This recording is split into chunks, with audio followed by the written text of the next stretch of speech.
சின்ன முருகைய சிங்கார முருகைய சின்ன சின்ன முருகைய சிங்கார முருகைய கொஞ்சி கொஞ்சி தமிழ் பேசும் செந்தில் வடிவேலனவ கொஞ்சி கொஞ்சி தமிழ் பேசும் செந்தில் வடிவேலனவ சின்ன சின்ன முருகைய சிங்கார முருகைய கொஞ்சி கொஞ்சி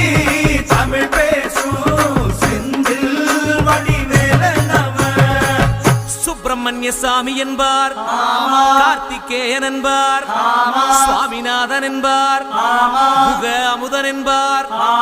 பாலசுப்பிரமணியன் என்பார், கருணாகரன் என்பார், கதிர்காம கந்தன் என்பார், கதிர்வேல சுவாமி என்பார்.